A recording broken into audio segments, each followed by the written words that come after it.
지금도 불꽃 같은 눈으로 저희의 겉모습뿐만 아니라 마음을 지켜보시는 하나님, 이 주일을 맞아 또한 저희들이 주님 앞에 나왔습니다. 하나님께서는 온 세상을 구원하시기 위하여 이스라엘과 시내산에서 계약을 맺으실 때에 그 직전에 르비딤에서 아말렉과의 전쟁을 통해서 너희가 이제 나와 계약을 맺어서 해야 될 가장 중체대한 일은 이 세상에 이 아말렉과 같은 약탈 전쟁, 인간을 가장 비참하게 하며 짐승의 수준으로 전락시키는 이 전쟁을 없이 하라라고 하는 것이 큰 뜻이었는 줄로 압니다. 하나님께서는 맹세하게 계시기를 내가 아말렉과 더불어 대대로 싸우리라 라고 말씀하셨는데, 계약 공동체가 해야 될 가장 큰 일, 중요한 일은 이 세상에서 약탈 전쟁을 비롯한 전쟁을 사라지게 해야 되는 것인데, 하나님께서 이스라엘과 계약을 맺으셨던 것이 지금으로부터 3,500여 년 전이었는데, 그런데 그 이후 달라진 것이 아무것도 없습니다. 어찌해야 될지요? 전쟁의 소리는 날로 더 높아지고 오히려 군비 증강에 박차를 가하고 있습니다. 첨단 기술, 그리고 어마어마한 돈들이, 가장 큰 돈들이 무기 만드는 데에 동원되고 있습니다. 또 이제 인간을 능가하는 AI를 만들어내는 데 혈안이 되어져 있습니다. 어찌해야 될지요? 우리가 제대로 그 역할을 못해서인 줄로 압니다. 이제 하나님, 저희들이 케네시스 교회라는 이름으로 이런 문제에 대하여 방안을 찾고자, 해결해 보고자, 이 위기를 기회로 만들어 보고자 시작했습니다. 부족한 저희들에게 은혜를 베풀어 주셔서 이 일이 가능해지게 하여 주시옵소서. 이 시간 또한 예배와 더불어 헌금을 드립니다. 헌금 시간을 정해놓으신 것은 돈들이 전쟁에, 그리고 인간을 망하게 하는 온갖 잘못되는 것에 쓰이지 않고 똑바로 쓰라는 그런 하나님의 큰 당부요 또 사명인 줄로 믿습니다.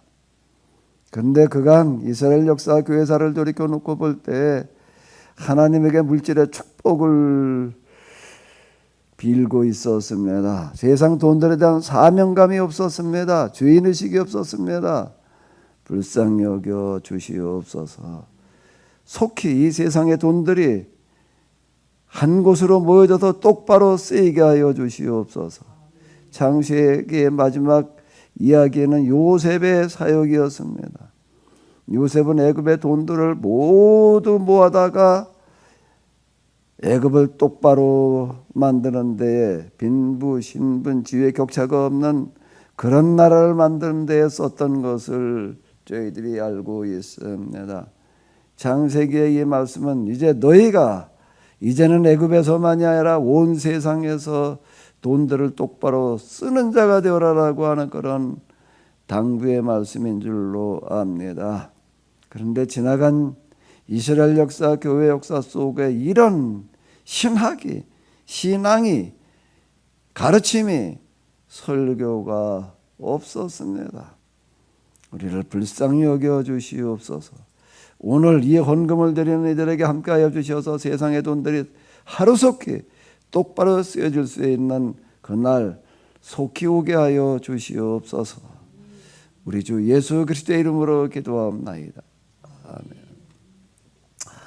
아멘. 예. 안녕하세요. 자, 평안하신 거죠? 아이고, 우리 김준수 장로님이 제일 건강해 보이시네요. 우리 김준수 장로님 박수 좀 한번 쳐주시면은 고맙게 습니다. 네네네네.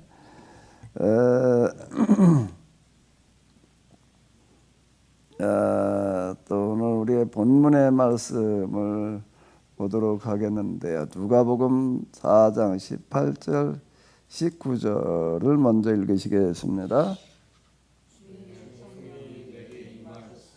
이는 가난한 자에게 복음을 전하게 하렵고 내게 기름을 부으시고 나를 보내사 포로된 자에게 자유를 눈먼 자에게 다시 보게 함을 전파하며 눌린 자를 자유롭게 하고 주님의 은혜의 해를 전파하게 하려 하심이라 하였더라. 아멘.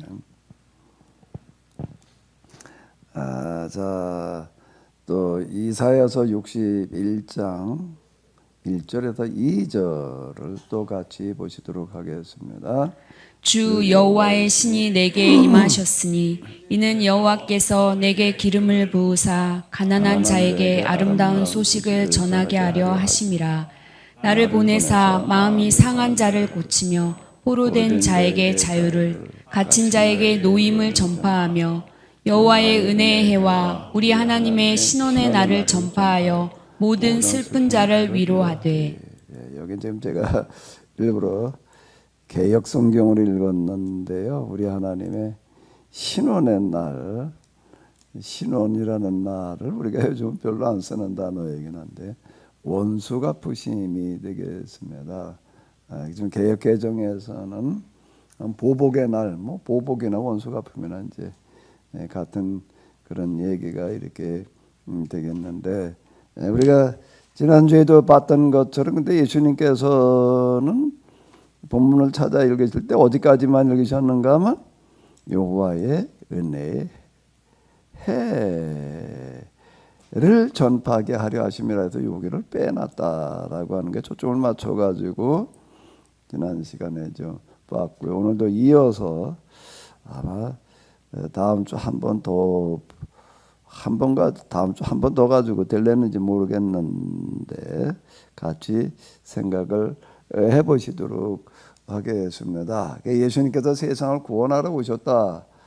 그 십자가에서 우리를 위해서 구원에 이루셨다. 뭐 이렇게만 우리가 생각을 하는데 다시 그거를 다시 바꾸어서 말하면은 예수님께서 세상을 구원하신다는 그런 말씀은 무슨 뜻인가라고 하게 되면은 무엇을 막는다는 거라고요?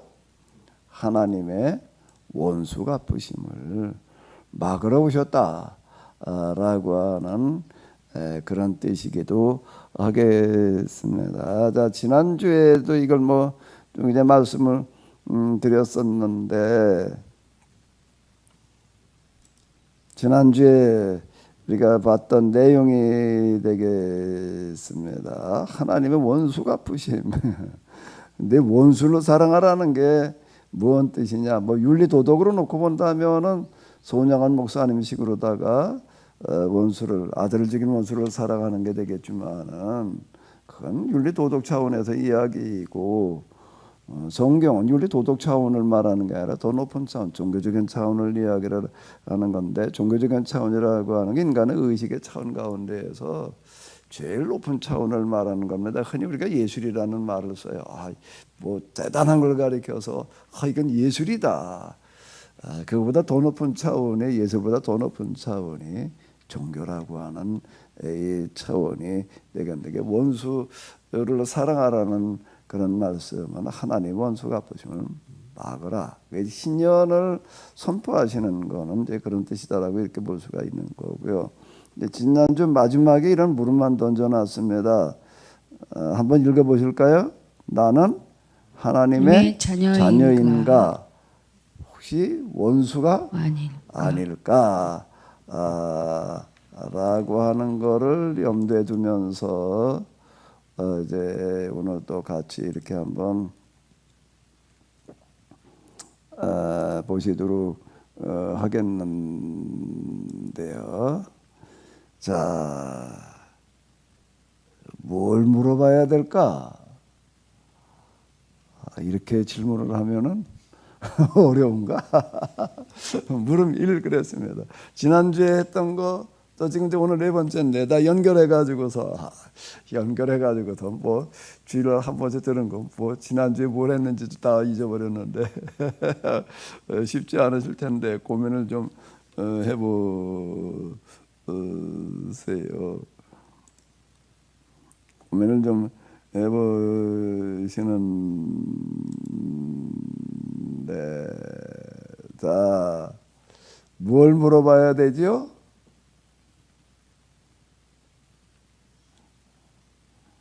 자, 우리 오늘 기도를 잘 해주신 우리 황 권사님, 예, 예, 우리 황 권사님 얘기 좀 해봐요. 뭘 물어봐야 돼 지금 우리가 너무 어려운가?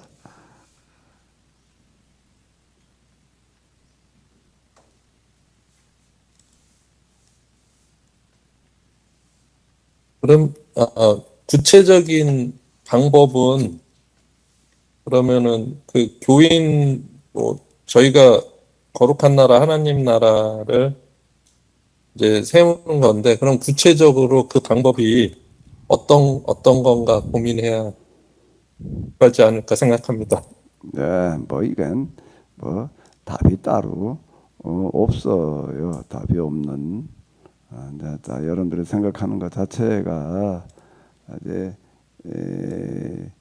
답이 되겠는데요. 자, 이렇게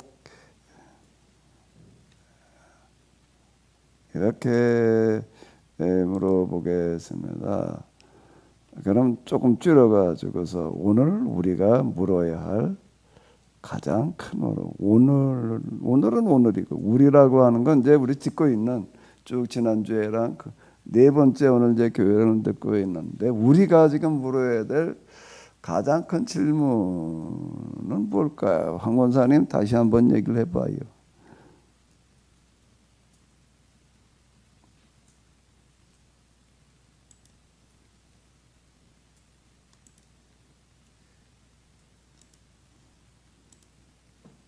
지금 현재 예. 가장 그 커다랗고 가장 시급하고 그 시대의 가장 큰 문제가 무언가?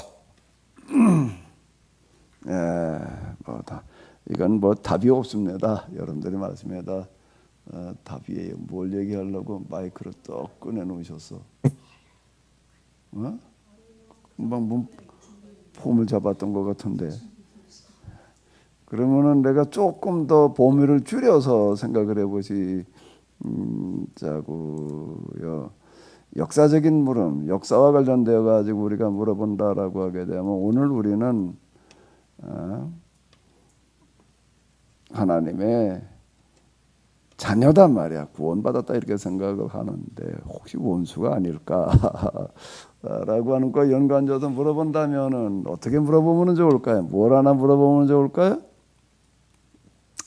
이렇게 한번 좀 물어보시자고요. 한번 읽어보실까요? 이스라엘사 교회사 무슨 역사였는가?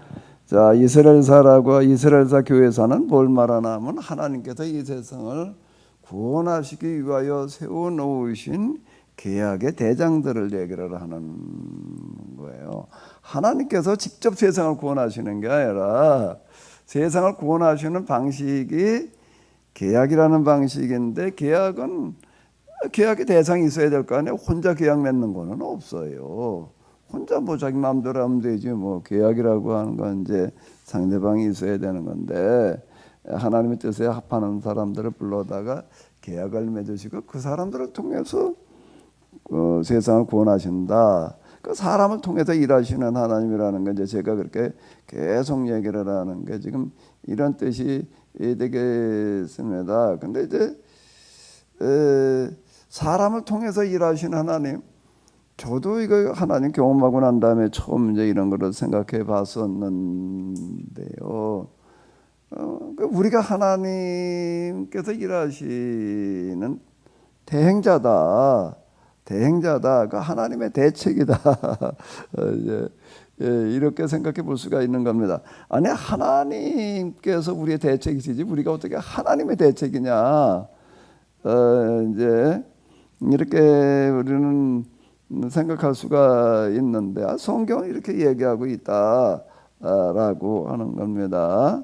그 하나님께서 세상을 구원하시기 위해서 이스라엘과 계약을 맺으셨고 아브라함의 후손들이었죠.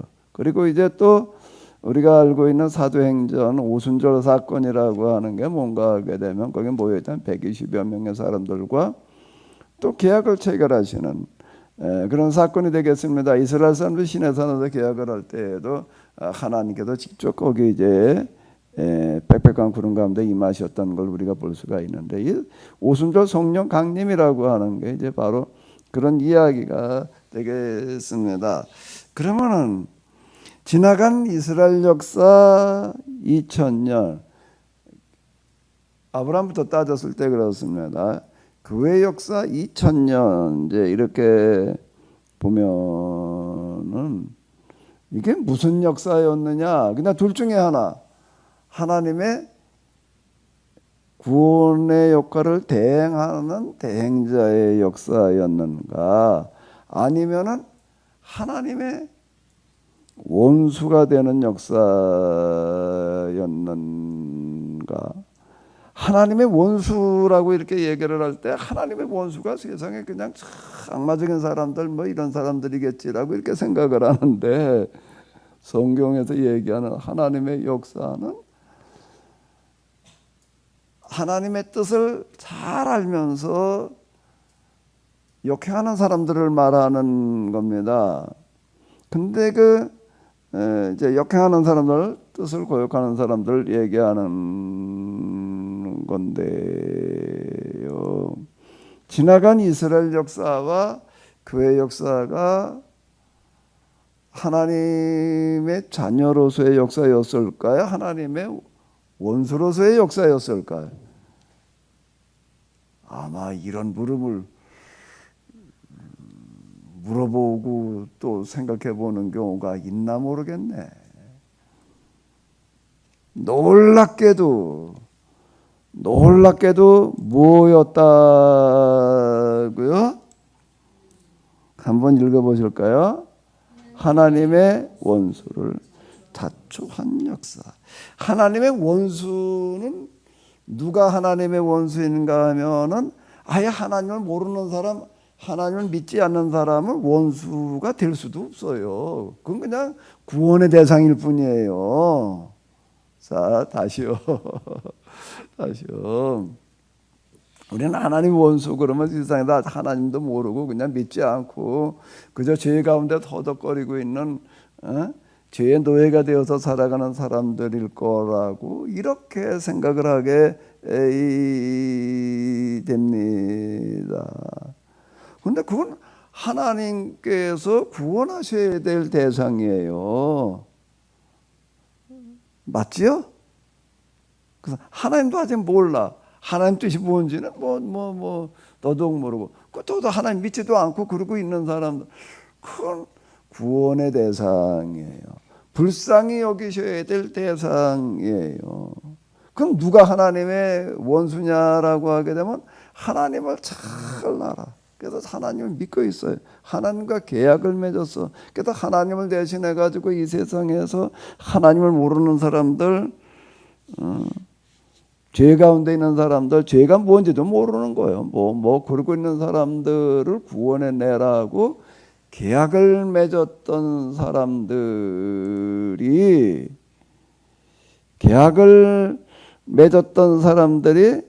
어떻게 하는가라고 하게 되면은 그 계약, 자기의 본분을 벗어나 가지고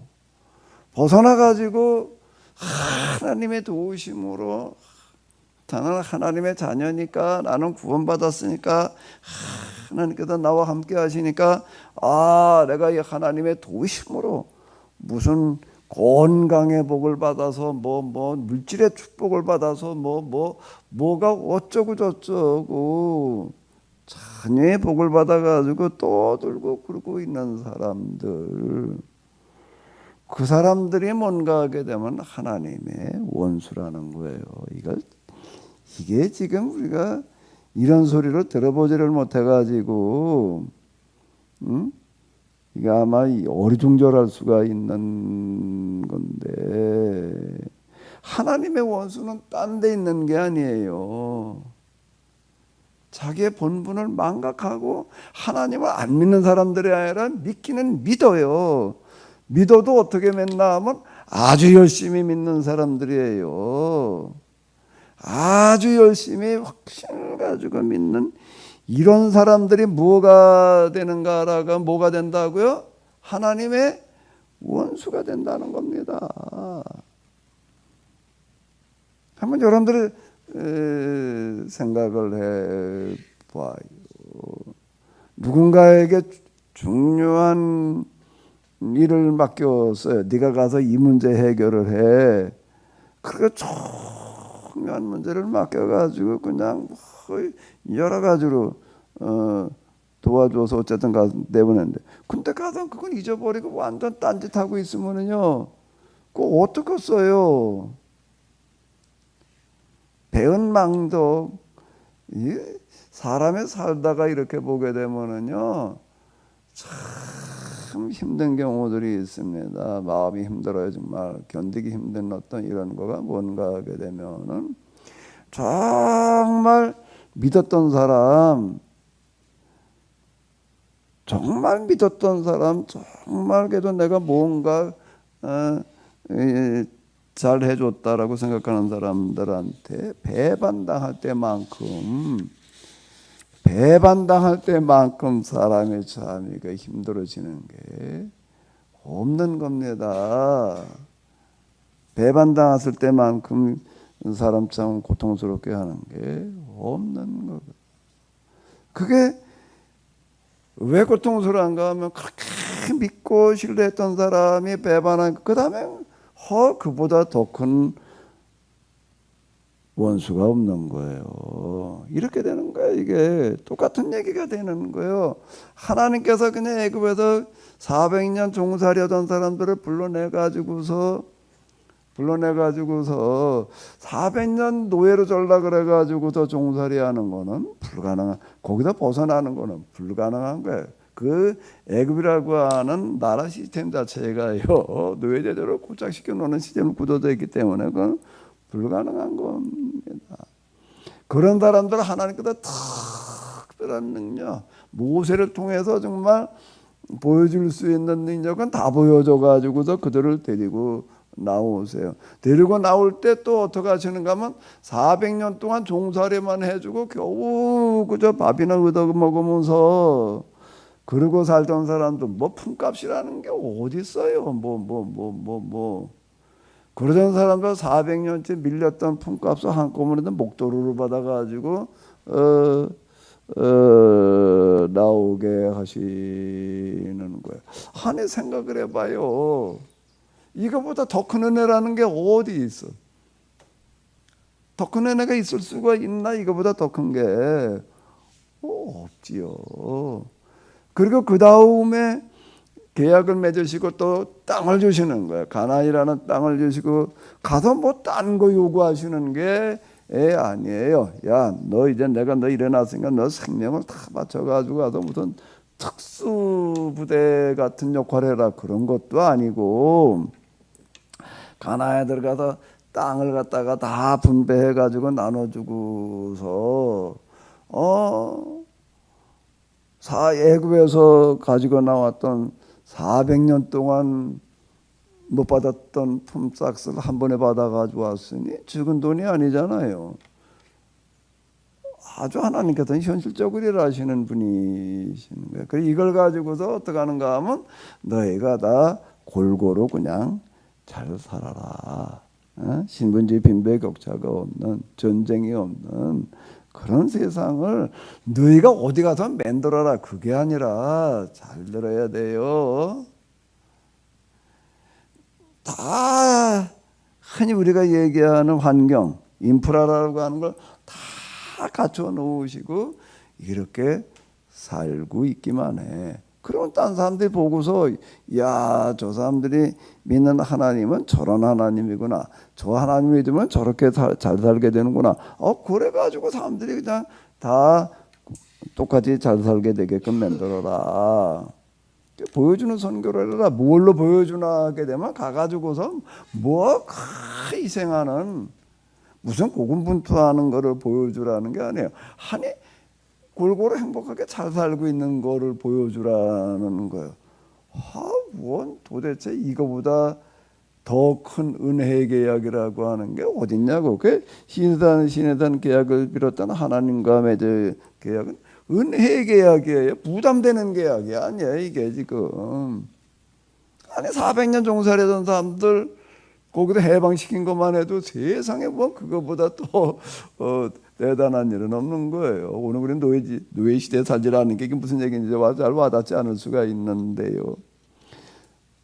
어디 지나가다 현수막 보게 되면은요, 뭐 못 받은 돈 받아들입니다. 뭐 그런 건 주로 조폭들이 갖다 걸어놓는 것 같더라고. 내가 그거 볼 때마다 생각나는 거 있어요. 내가 처음에 뭐 어떻게 뭘 하나 지으려고 계약을 했다가 10% 계약금을 줬더니 계약금만 띄워먹고서 그냥 많은 거예요. 이래먹을. 그 내가 볼 때마다 내가 그 생각나. 저기다 갖다가 한번 얘기해 볼까. 오래됐는데도 그 현수막만 보게 되면은 딱 그게 떠올라요. 지금도 그래요. 지금도 이건 그런데 400년 종살이 하고서 그냥 죽도록 고생하고 한 번도 받지 못하는 보상, 그걸 400년치를 받아주셔. 아니 이거보다 더 큰 은혜가 어디 있어. 그거 가지고 어디 가서 땅 사가지고 잘 살아가. 하나님께서 땅을 또 허락해 주시고 그 땅을 또 분배를 해 주시고, 그리고 여기서 너희가 골고루 잘 살고 있기만 해라. 아니 이거보다 더 큰 은혜가 어디 있냐고. 하나님과의 계약은 어려운 거, 무슨 자꾸 우리는 뭐 희생 뭐 이런 쪽으로다가 들이다 생각을 하게 되는데 지금 그 얘기가 아니에요. 그러니까 이게 복음이라는 얘기예요. 아니 이거보다 더 큰 기쁜 소식이 어디 있어요? 한번 찾아봐 봐요. 지금뿐만 아니라 지나간 인류 역사 석기시대로부터, 역사라고 그러면 석기시대부터가 해당 사항이니까, 그때 동굴벽화가 내가 뭐 지난번에 한참 얘기를 했잖아요. 짐승만 마리 잡으면은 너무 대단한 사건이어도 그냥 넘어갈 수가 없어가지고 너 바위에다가 그걸 뭘로 그려놨을지, 그걸 난 참 그 옛날에 돌멩이밖에 없던 때, 뭐 그때로부터 한이 성경에서 얘기하고 있는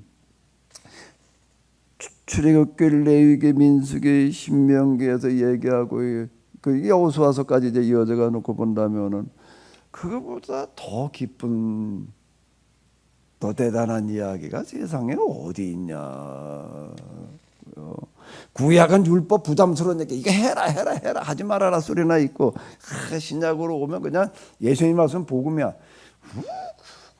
그럼 모순이 이제, 아니 구약은 그래 그냥 조건부 요구나 하는 거고, 신약으로 와서나 그러면 뭐 사랑의 하나님이고, 이러니까 지금 세계적인 신학자들 가운데서도 이렇게 얘기하는 사람들 많아요. 구약의 하나님은 기독교의 하나님이 아니야. 그건 유대인들의 하나님이고,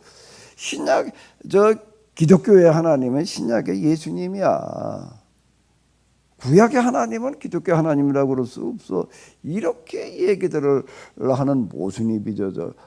이런 말도 안 되는 일들이 세계 최고의 신학자라고 하는 사람들 가운데에서 많아요. 이런 모순이 빚어지는 어떤 이제 이라는 건데, 이보다 더 큰 복음이 어딨냐고. 근데 그들이 그걸 다 잊어버리고 거기서 그냥 서로 또 더 잘 살으려고 그냥, 그러고 같은 동족들끼리 그냥 그래 배반해가지고 그냥 갖다 또 노예로 부려먹고, 뭐 딴 나라 어디 가서가 아니라 그 동족들끼리 서로 서로 지가 잘났다고 저잘 살겠다고 하다가 노예로 부려먹고 그러고 있으면은요, 하나님 보시기에 어떡하겠어요? 원 이거보다 더 큰 실망 수준이야 이게요?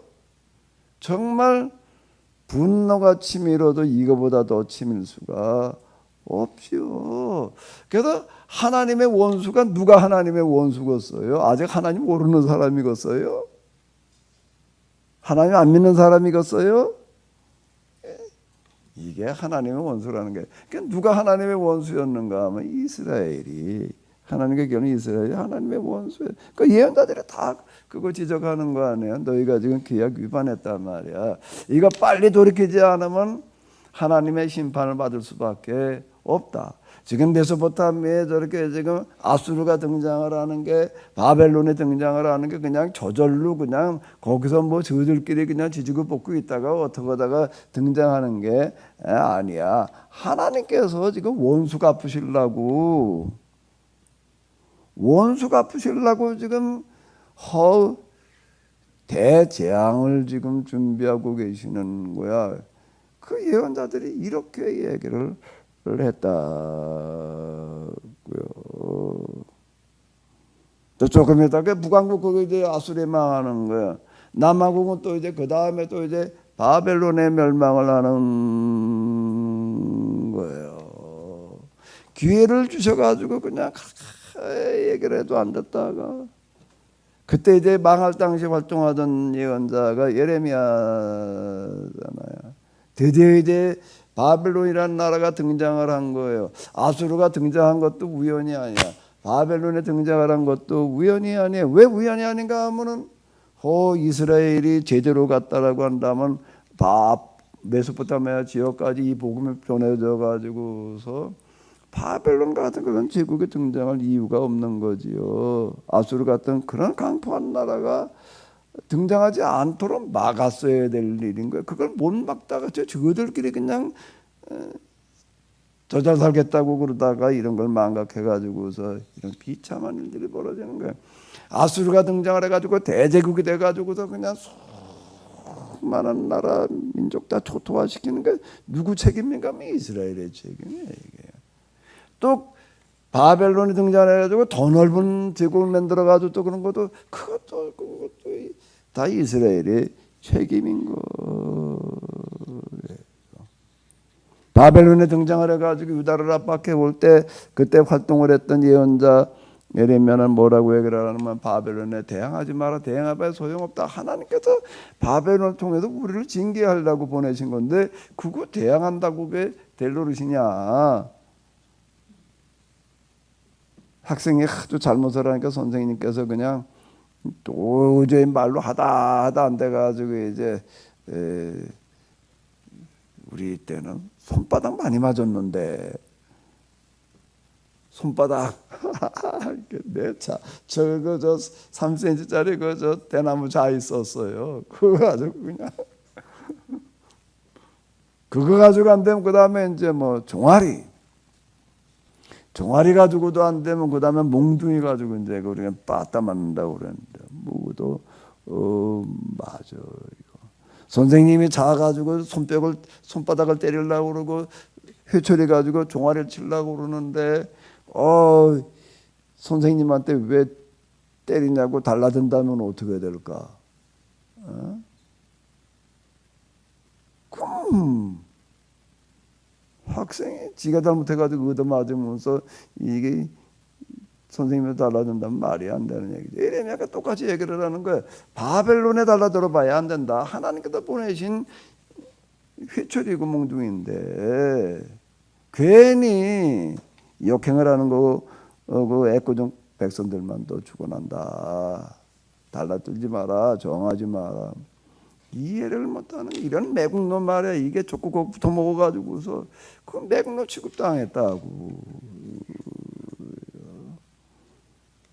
그 지나간 이스라엘 역사라고 하는 거는 뭔가 하면 하나님과 원수 되기를 스스로 자초하는 거야. 예언자들이 그렇게 와서 얘기를 해도요 안 들어먹는 거예요. 이게요. 제가 어렸을 때 뭐 그런 얘기 많이 들었습니다. 어른들한테 뭐 산적 얘기들 많이 하더라고요. 이거 뭐 산적 때문에 뭐가 어땠다 그러면 근데 도둑이 들으려면은 개도 안 짖더라 말이야. 개를 집집마다 다 키워가지고 그냥 도둑이 들으려면은 개도 안 짖더라 이제 그런 얘기를 하는데 예언자들이 크게 등장을 해가지고 떠들어봐야 소용이 없었다. 그 이스라엘 역사라고 하는 거는 하나님의 원수가 누가 뭐 원수 되라고 그랬나? 지가 스스로 원수가 되는 역사였다라는 거예요. 그러면 교회사는 어떨까? 교회 역사는 어떨까? 이번 때 예수님께도 오셔가지고 대신 죽으심으로 말미암아서 그냥 계약을 맺어 놓으시고 이제 또 똑바로 해봐라. 나 여호와의 은혜의 해를 전파하게 하려 하심이라. 여호와의 은혜의 해와 신원을 여호와 하나님 우리 하나님의 신원의 날은 빼버리고 그리고 시작을 하셨는데 그래 유대인들을 대상으로 활동을 하시는 거예요. 유대인들을 대상으로 그냥 온갖 병자를 고쳐 놓으시면서 굶주리는 사람들에게 오병이의 역사 기타 등등 이러면서 그렇게 말씀을 하셔도 듣기는 뭘 들어. 이런 이단이 있나 그러고 갖다 죽여요. 반대로요.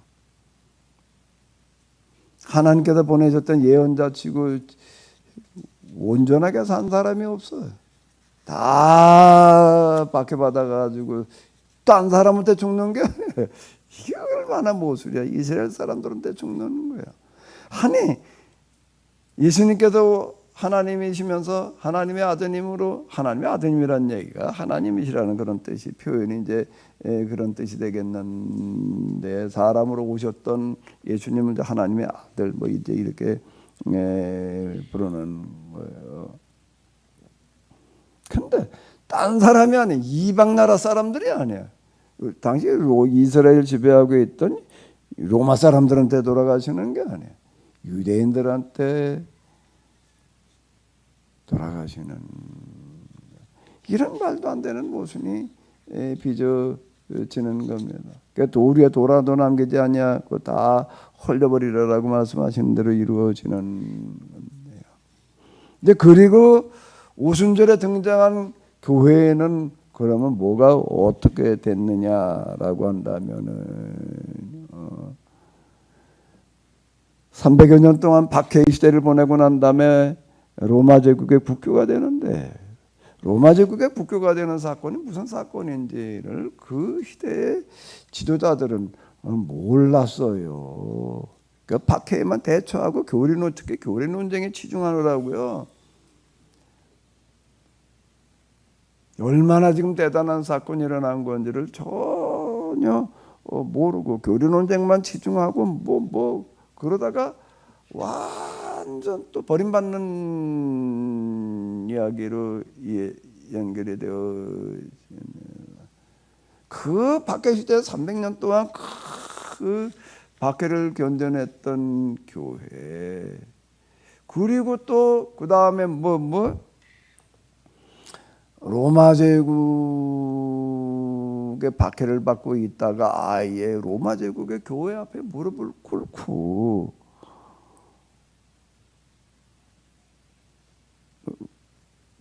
교회를 국교로 받아들였어요. 국교로 받아들인다는 거는 무슨 얘기가 되는가라고 하게 되면은 그때 황제가 있고 그러고 하지만은 황제보다 교회가 더 위에 올라간다는 얘기가 되는 거야. 근데 뭘 해야 될지를 모르고 그냥 교리 논쟁이나 이러고 그러고 있다가 또 완전히 버림받는 그런 일들이 일어나는 겁니다. 북왕국이 아수르에 망하고 남왕국이 바벨론에 망하는 거고 비슷한 이야기가 또 일어나는 거예요. 그게 뭐지요? 근데 그런 건 우리 교회에서는 잘 말을 안 해. 그렇게 잘 말을 안 하는 이유는 그 사건이 무슨 사건인지를 몰라. 그런 사건이 있었다는 거는 아는데 콘스탄틴 황제 때 기독교가 로마 제국의 국교가 돼서 그거는 알아요. 근데 그게 무슨 사건인지를 그 당시에도 몰랐고 지금도 몰라. 그러니까 교회사를 써도 그런 해석이 없어요. 그 이후 교회가 무슨 일을 해야 되는지를 모르고 교리 논쟁이나 그냥 일삼다가 북왕국 이스라엘이 아수르의 남왕국 유다가 바벨론에 망했던 것처럼 교회가 다 망해버리고 말았어. 그런 얘기는 들어본 적이 없어요. 그렇게는 해석을 안 해. 사건이 있다는 거는 알았는데 마귀가 등장을 해가지고서 말이야 교회를 괴롭혔어. 이렇게 이해를 거꾸로 하고 있습니다. 그 사건이 뭔가라고 하게 되면 회교의 등장이에요. 회교라고 하는 거가 그 광야 뭐 여기도 이런 데서 등장을 해가지고서 메카에도 등장을 한 다음에 순식간에 그냥 기독교 중심지를 4년 만에 그냥 다 지배해 버리는 거예요. 예?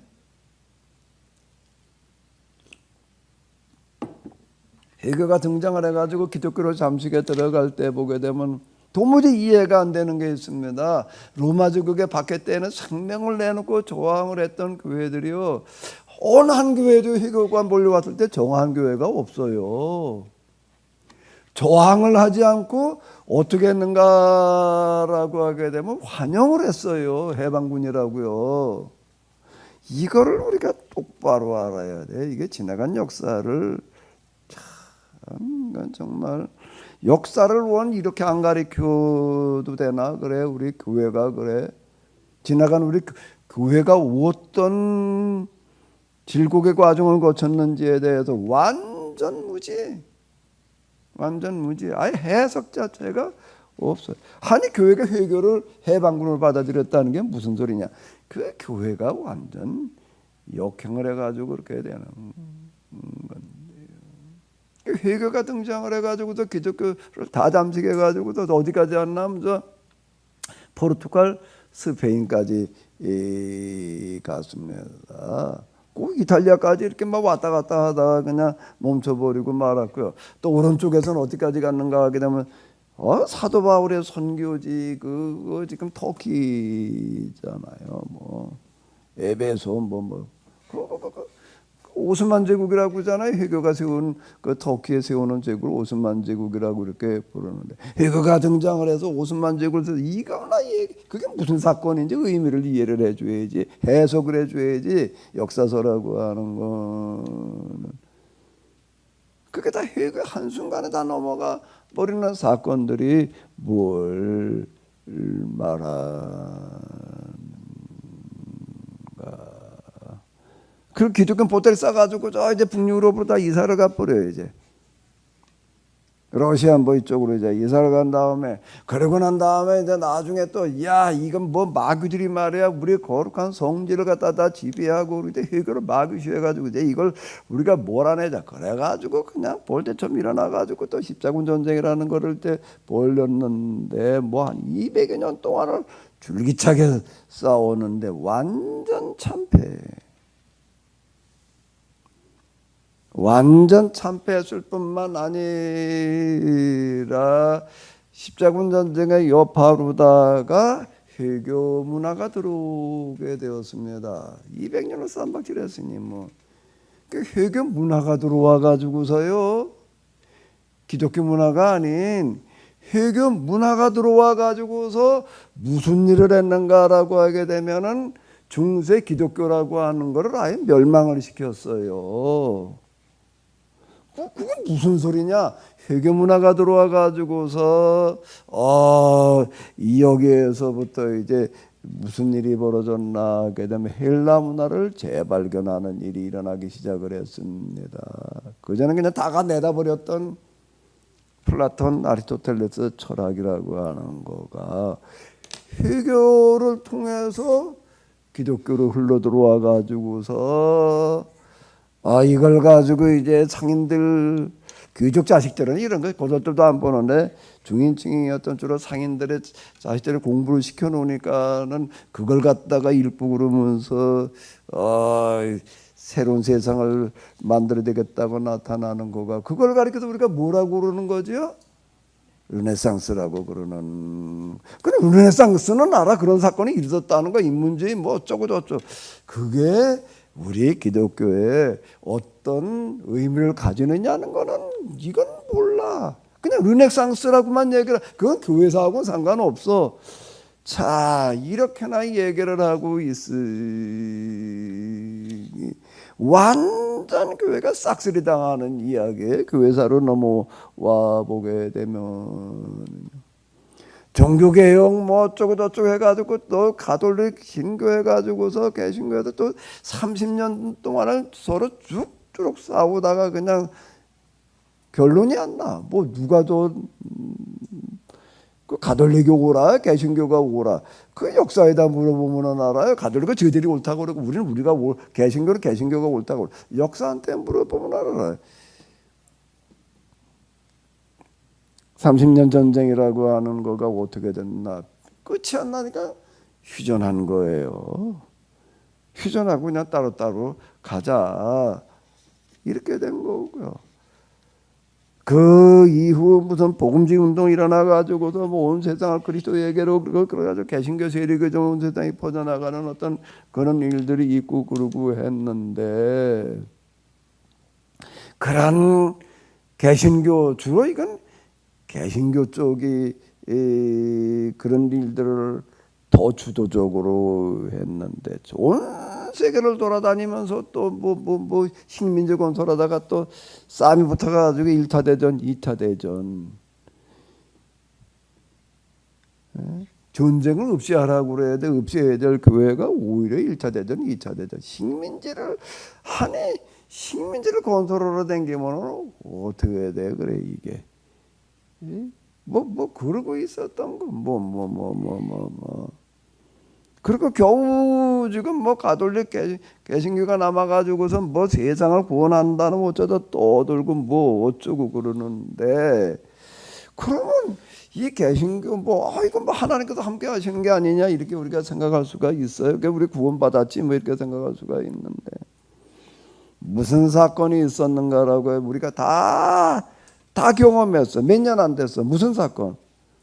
코로나라는 사건이 있었어. 제가 세미나를 시작하면서 처음 시작할 때부터 얘기한 3가지가 있어요. 하나, 한국의 시대가 온다. 그 지금 또 그 세미나 시작하던 거랑 이제 한 30년 되나? 그때 한국의 시대 그러면은요, 나 웃더라고. 그 진지하게 듣는 사람이 없어. 지금 달러가 세계를 지배하고 있는데 말이야. 앞으로 이제 원화가 이제 우리가 그냥 영어 배우라고 죽을 고생을 했는데 이제 한국어 가르쳐가지고 먹고 사는 시대가 온다고 그러면 나는 다 웃더라고. 두 번째로 제가 얘기한 거 슈퍼바이러스가 와가지고 대재앙을 일으킨다. 세 번째는 기후위기가 와가지고서 인류가 이제 종말의 위기를 맞게 된다. 현대 문명과 인류가 공존하려고 한다라고 하게 되면은 생 개념의 에너지원이 나오지 않으면 안 된다. 오늘 아침 어떻게 휴대폰 이렇게 오다 뉴스 이렇게 보니까 뭐가 하나 떴어. 18,000년 만에 대재앙이 온다라고 쓰여져 있어서 18,000년 아니 180년 만에도 아니고 18,000년 만에 대재앙이래. 그게 무슨 소린가 하고 들여다봤더니 전문가들이 지금 얘기하는 게 우리 기후위기 우리가 알고 있잖아요. 갑자기 홍수가 나고 갑자기 그냥 불볕더위가 나서 한쪽에 산불이 나가지고 불이 나가지고 산불이 다 타버리고 호주도 그러고 한쪽에 또 그냥 사막에 그냥 비가 와가지고 온통 난리가 나고 빙하라는 게 녹아내려가지고 지금 어떻게 되는가라고 하게 되면은 바닷물이 이렇게 순환을 해야 되는데 빙하가 녹아내려 놓으니까 이게 지금 순환이 이제 절반 오다가 줄어들었다는 거예요 지금. 이래가지고 이제 해수면 온도는 그냥 한쪽은 높아지고 불균형이 일어나고 이래가지고 이제 이게 어떤 일을 몰고 오는가 하게 되면 18,000년 전이면 언젠가 석시대 이전일 것 같은데 그 이후 없었던 이런 대재앙을 이제 몰고 온단 말이에요. 이렇게 얘기를 하고 있습니다. 일단 뭐 코로나라고 하는 걸 한번 우리가 이렇게 봐봐요.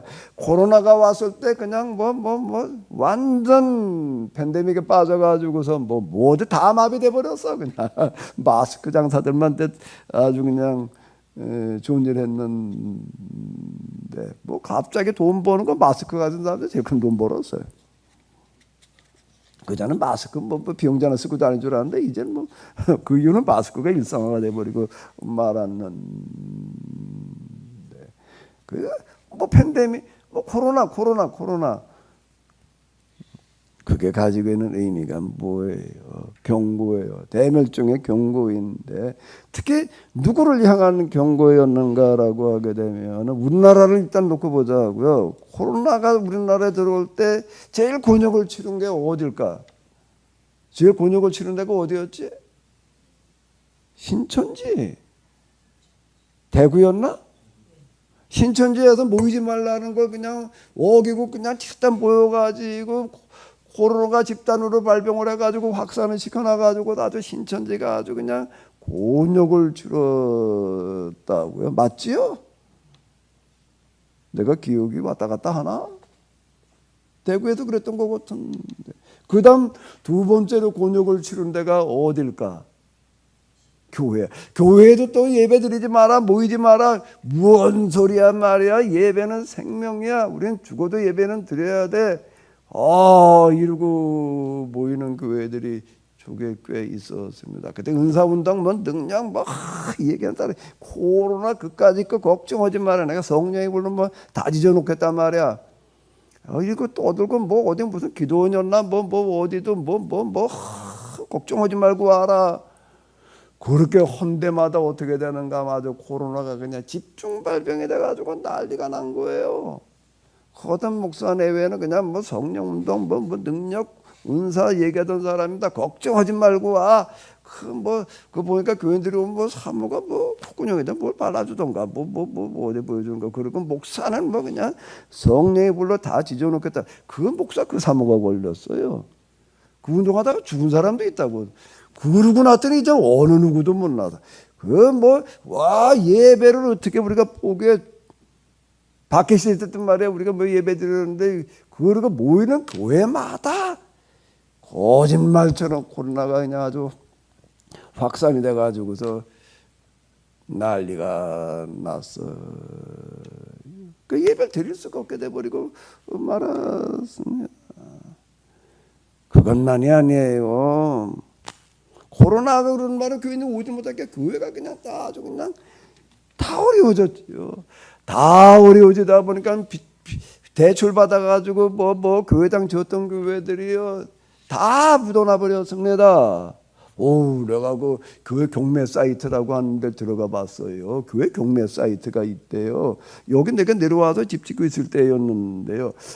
인터넷 내가 들여다볼 시간도 없었어요. 인터넷 들어오지도 않았고 이제 이러고 했는데 어떻게 교회 경매 사이트를 들어가 봤더니 이야, 그 꽤 잘 지어놓은 교회들이 어마어마하게 경매에다 올라와 있어.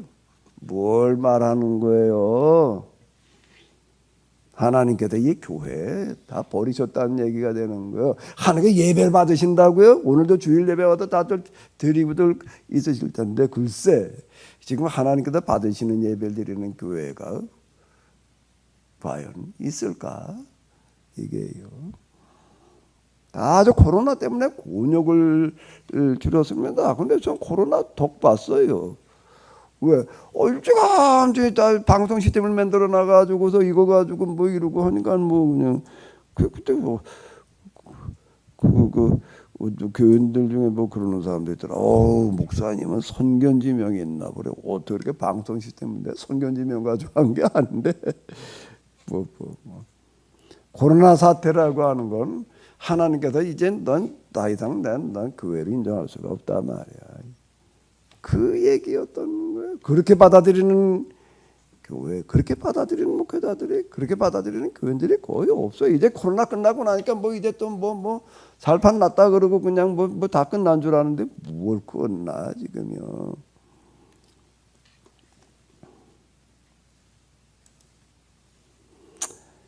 지나간 이스라엘 역사, 교회 역사라고 하는 거는 구원받았다고 착각하는 역사야.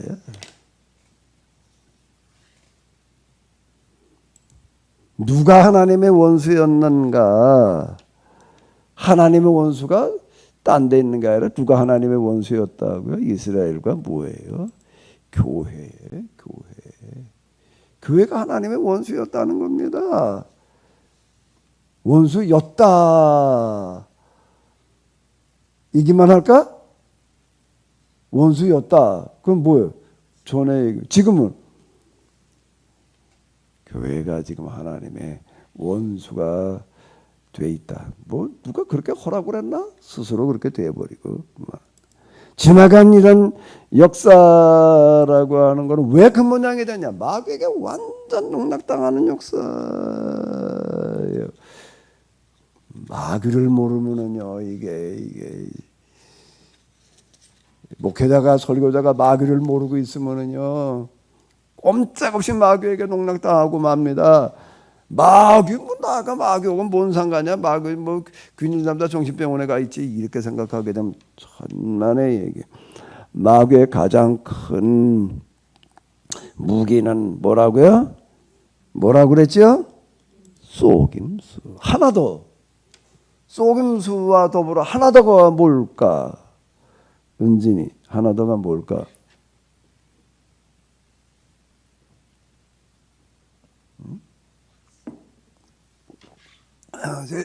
세진이 속임수와 더불어 하나 더가 뭘까? 확신이라고 하는 거요.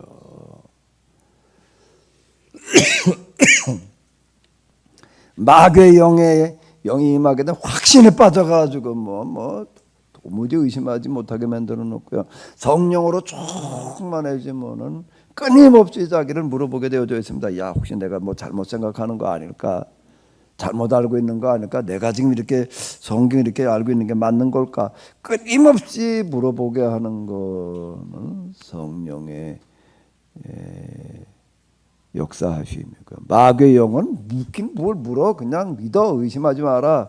이거 이외에 지금 네가 알고 있는 거 이렇게 내가 너한테 말해주는 거 이외에 딴 걸 말하는 자들은 다 이단이야. 이렇게 만들어 놓습니다. 이 정통이라고 하는 신앙, 정통신앙, 정통신앙, 정통 옥소득스라고 정통. 이거 우리가 말해 몇백 년 동안 몇천 동안 믿어온 건데 무슨 소리야? 이스라엘 사람들이 아주 그 정통 의식, 정통에 대한 확신에 빠져 있다가 마하는 거. 너희 장로들의 유전, 예수님께서 유전이라고 말씀을 하시는 그게 정통 신앙을 얘기를 하는 겁니다. 안식일 그러니까 수백 년 동안 안식일을 이렇게 지켜하는데 말이야. 이걸 뭐 여기다 보면 도 닮은 다 이다냐 이러고 나오는 거예요. 정통이라고 하는 말을 잘 이해를 해야지 됩니다. 정통이라고 하는 게 지나간 과거 이스라엘과 그리고 교회에서 보게 되면은 마귀가 제일 좋아하는 단어였어요. 정통으로 갖다가 딱 무장을 시켜놓고 이건 틀림없어. 이거에 대해서 의심하지 마라. 이거에 대해서 뭐라고 그러는지 아는 다 이단이라고 그래라. 요렇게 만들어 놓습니다. 정통주의자들 만들어 놓는 게 지나간 역사의 교훈이다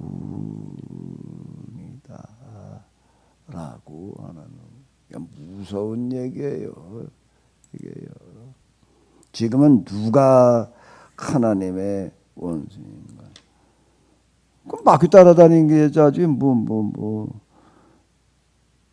착각에 빠진 자들이에요. 나는 구원받았어. 구원 틀림없이 난 구원의 확신을 가지고 있기 때문에 말이야. 내가 이러고 있다 이거다. 나는 언제 죽어도 하나님 나라가 이루고 하나님 나라 티켓을 아주 그냥 손에 들고 있는 게 아니라 아주 그냥 홍채에다 집어넣는 거 뭐냐로 생각하고 있는 사람들이라고 하는 거예요. 예수님께서 하신 가장 큰 경고가 뭐였을까요? 예수님께서 하신 가장 큰 경고가 뭐였을까? 은진이.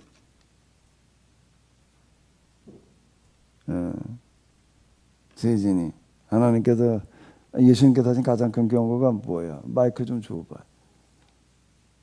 문학을 하고 철학을 하려면 야 정신 번쩍 차려야 돼.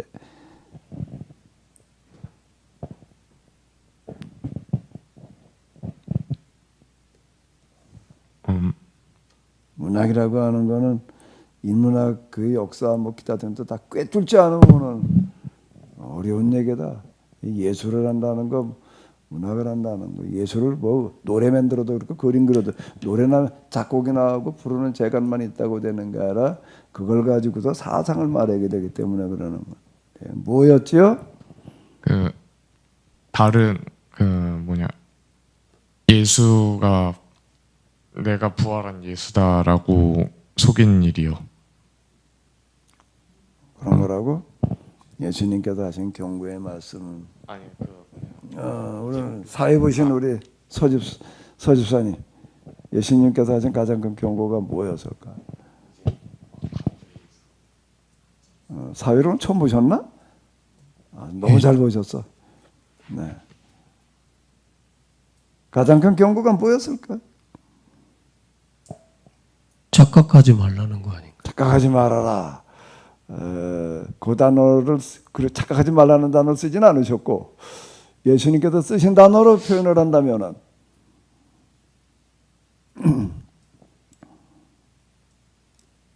읽어봐봐요. 뭐요?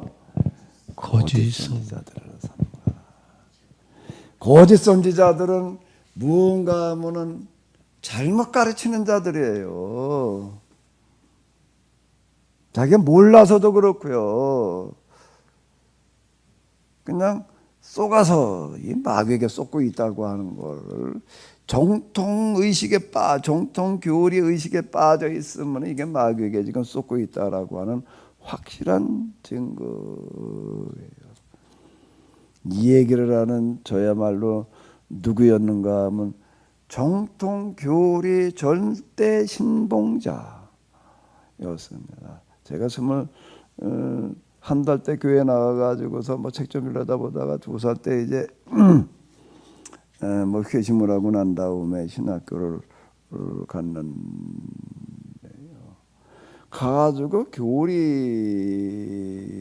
읽는데 이게 너무 재밌는 거예요. 이게 왜 거기 보니까 뭐 내가 궁금한 게 많았는데 그냥 내가 궁금해하던 거 거기서 다 얘기를 하고 있더라고. 난 아직 생각지도 못했던 것까지 다 가지고 얘기를 해가지고 이야 그 옛날부터 그냥 이런 걸 가지고도 이렇게들 그냥 서로 난상토론하고 그러고 했구나. 그게 얼마나 재미있었는지 읽고 또 읽고 난 신학교 다니는 동안 이제 교리사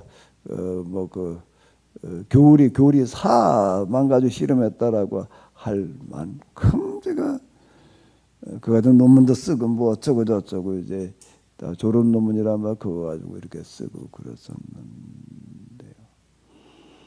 내가 사도신경 정통교리 절대 신봉했습니다.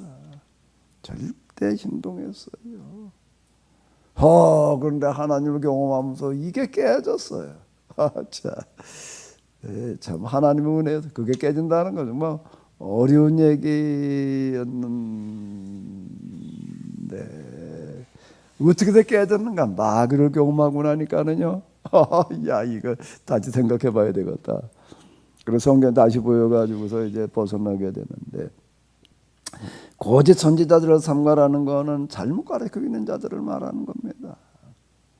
오늘 우리 설교자들 가운데서 거짓 선지자 아닌 사람이 글쎄 있을까? 하나 더 예수님께서 제자들에게 계속 경고하더불어 당부하시는 말씀이 있어요. 예수님께서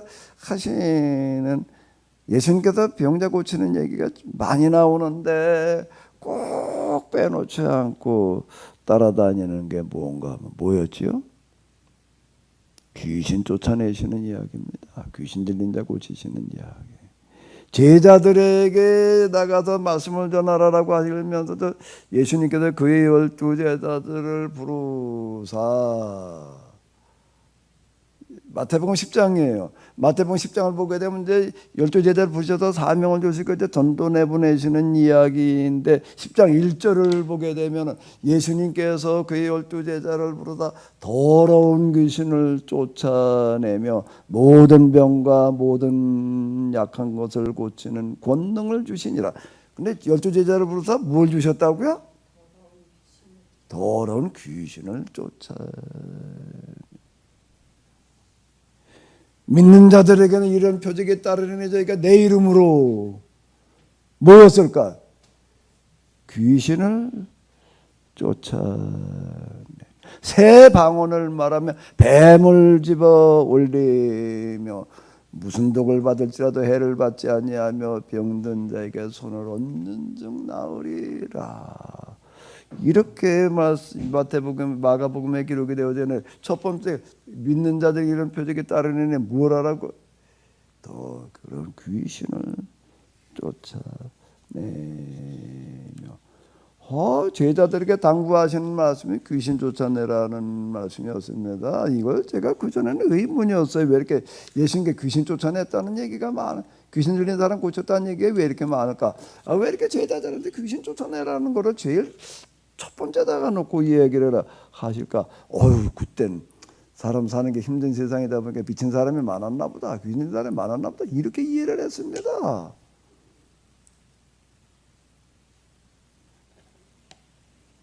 네, 마귀를 제가 경험하면서 비로소 제가 이게 다시 보이더라고요. 귀신 쫓아낸다는 얘기가 정신 무슨 뭐 장난 일어난 사람들 얘기를 얘기하는 게 아니었구나. 그런 사람도 간혹 있었겠지요. 이 정신 분열이 일어난 거하고 귀신 들린 거하고는 전혀 다른 얘기예요.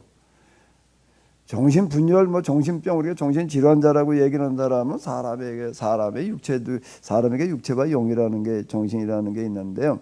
육체가 병에 걸릴 수 있어요. 감기 몸살도 걸릴 수도 있고요. 마찬가지로 정신도 병이 들 수가 있는 거예요. 스트레스 이런 거 심하게 받다 보게 되면은 견디지 못해가지고 이상 증세가 나타나는 그거는 정신의 질환이 된 거지 귀신이 들린 게 아닙니다. 귀신이 들린 거는 완전 딴 얘기. 귀신이 들려가지고도 귀신 씌어가지고도 발작하는 어떤 그런 것만 귀신 들렸다고 생각을 했는데 내가 마귀의 영을 경험해 놓고 나서 보니까 이게 오늘 우리 가운데 특히 기독교인 가운데 설교자 가운데 귀신 들리지 않은 자가 하나도 없구나 말이야. 귀신 들리는 사람의 진짜 확실한 증거가 하나 있습니다. 난 귀신 들렸다라고 하는 거 확실한 증거가 있어요. 뭘까 그게? 몇십 년 들었으니까 어디 얘기해봐. 귀신 들린 사람이 확실한 증거가 있어. 공통된 누구나 똑같아. 그거는 증거가 뭘까? 나는 귀신 들린 게 아니고 하나님의 사람이고 확신에 차서 말하는 거. 틀렸으면 내가 뭐라 그러려고 그랬는데 그냥 비슷하게 말을 했네. 귀신 들린다는 내가 귀신이 들렸다고? 난 귀신 들어본 적도 없고 만나본 적도 없고 겪어본 적도 없는데 내가 무슨 귀신이 들려? 내가 멀쩡한데 말이야. 이러는 사람이 특히 설교자 가운데도 그러는 사람들은 100% 증거, 확실한 증거예요. 난 귀신 씌었어. 귀신에게 사로잡혀 있어라고 하는 그런 증거가 되는 거예요. 이게 설교자가 귀신을 모르고 있으면요, 마귀의 영을 모르면요, 이렇게 되는 거예요. 그럼 더 정통교리를 가지고서 뭐가 어쩌고 저쩌고 구원의 확신이 이런 거나 떠들어대고 있는 거가 확실하게 귀신 들린 증거다라고 하는 겁니다. 귀신 들린 자를 쫓아내라, 귀신 쫓아내라는 그런 얘기가 되는 건데요. 거짓 선지자나 귀신 들린 자나 다 같은 얘기가 되는 거야. 잘못 알아가지고 대부분 의도적이라기보다도 정통교리라는 거로 답습을 해가지고서 말을 하다 보게 되면 자기도 모르는 사이에 그렇게 되는 거. 또 그거 계속 듣다 보면 또 그거 조금은 믿고 그냥 아주 나는 구원받았어. 그것도 어디 구원받은 구원 사역으로 뭐 영혼 구원하러 댕겨야 되는데 자 이런 거에 빠져 있는 사람들 그들이 누구인가 하면 하나님의 뭐라고요? 왼수. 뭐라고요? 그 사람들이 뭐라고요? 하나님의 왼수. 왼수는 뭐라고 불러? 하나님의 왼수는 뭐라고 불러야 되나? 왼수마귀. 지나간 이스라엘 역사, 지나간 교회사를 보게 되면 하나님의 왼수마귀였어 이게 지금요. 그러니까 코로나로 증명해야 되는 거예요. 근데 그거를 그렇게 받아들이고 있는 교회가, 그렇게 받아들이는 설교자가 없어.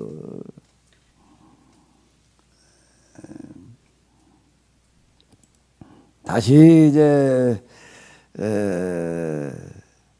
또 물어보자. 뭘 물어봐야 될까? 우리 기도하신 황 권사님, 여기 물음 위 두 번째 뭘 물어봐야 돼? 답이 있는 게 아니야. 우리 사회 보신 집사님 또 질문 하나 넣어봐 여기다가. 그 물음트는 항상 그 다음 주에 그거 하는 것 같아요. 네? 다음 시간 그 질문. 예고편? 예, 시작하는 예고편?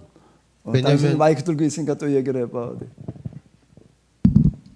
나는 그럼 하나님의 원수가 아닌가? 컨닝을 했나? 지난주하고 똑같아. 나는 하나님의 자녀인가? 아니면 하나님의 원수가 아닐까? 라고 하는 걸 가지고 한번 스스로 물어봐봐요. 스스로 물어봐봐요. 진짜 내가 하나님의 자녀? 구원받은 자일까? 아니면 저 하나님의 왼수막일까? 왼수, 원수라고 그래가지고는 안 될 것 같아. 왼수라고 그래야지. 뭐라고 그래야 된다고요? 뭐? 왼수. 원수 말고 원수 말고 하나님의 이 왼수 마귀 짓거리를 하고 있는 것은 아닐까.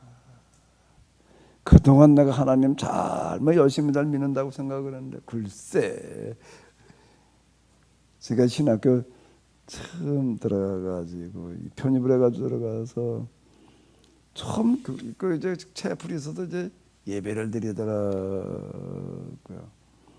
근데 처음 이제 신학교 들어가지고서 채플에 모여가지고 예배를 드리 뭐 교수님이 돌아가면서 설교를 이제 이렇게 하시더라고요. 근데 어떤 교수님의 설교는 그 지금도 잊어버리지 않은 게 있어요. 천국에 갔을 때 놀랄 게 세 가지가 있대. 천국에서 놀랄 게 세 가지. 첫 번째가 뭐라고요? 내가 생각했던 것과 천국이 너무 다르다는 거야. 두 번째 놀랄 거는 뭔가 하면은 틀림없이 천국에 와 있어야 될 사람이 없더라. 하나도 없더라. 세 번째 놀랄 거는요. 전혀 천국에 올 것 같지 않던 사람들이 와 있더라. 뭐 어떤 교수님이 뭐 이제 그렇게 얘기를 해가지고 글쎄 뭐 이제 그런 생각이 들었었는데 그 첫 시간에 들었던 얘기니까 뭐 기억이 좀 남아 있었던 것 같아. 내가 나중에 하나님 경험하고 그러고 나면서 이야 그 진짜겠구나. 근데 그 얘기가 그런 예화가 언제부터 있었을까 하고 이렇게 봤더니요. 그거 어떻게 어디 봤더니 그 얘기가 나. 우리 아주 옛날 고대 초대교회 때부터 그런 예화가 있었다고 그러더라. 내가 구원받았다. 난 언제 죽어도 하나님 나라 간다. 난 하나님의 자녀다. 다시 한번 물어봐봐요. 다시 한번 물어봐봐요. 오히려 난 지금 하나님의 왼수마귀가 아닐까. 주님 저희들에게 은혜를 베풀어 주시어서 마귀의 속임수에서 벗어날 수 있게 하여 주시옵소서. 오히려 하나님의 원수, 하나님의 원수 갚으심의 대상이 되어져 있지는 않는지 다시 물어보게 하여 주시옵소서.